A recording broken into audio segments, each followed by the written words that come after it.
Hi kids, this week at church we're looking at a story from the Bible that we call the Last Supper. Now, the Last Supper is the story where Jesus has the Passover meal with his disciples, and it's the last meal that he has with them before he is crucified. Well, at this Passover meal, Jesus establishes something that we still do as a church to this very day, and sometimes we call that the Lord's Supper. You may have also heard us talk about the Lord's Supper using the word communion, and you may have even heard us use the term Eucharist. Well, that very interesting sounding word, Eucharist, is actually a very old word. It's an old word that comes from the Greek language. Greek language, you say? Sounds to me like we need a history lesson. It's time for a history lesson. 2,300 years ago in ancient Greece was a man named Alexander the Great. Alexander was an ambitious chap. He wanted to rule the world.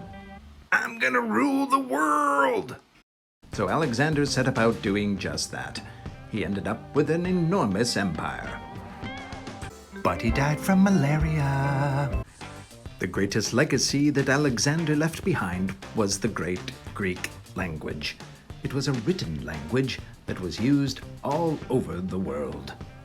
That ancient language is where we get modern English words like dynamite, dinosaur, and sushi. That Greek language was being used at the time of the Romans and was being used to write things down at the time of Jesus.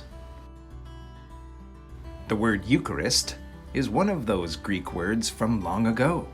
It means thanksgiving or blessing. So Eucharist means thanksgiving. When we are participating in communion, then, you can know that the church is remembering Jesus Christ through the bread and through the cup. By eating the bread and by drinking the cup, we are thankful for Jesus Christ, thankful for his body, and thankful for his blood, which was shed for us and broken for us on the cross. So kids, when you're at church and you are watching us participating in the Lord's Supper, or when you yourself perhaps are participating in the Lord's Supper, you know that this comes from the Last Supper that Jesus ate with his disciples, that Passover meal, where he established something forever for us as a church to remember him in. The bread and the cup, which is all about thanksgiving to God for Jesus Christ.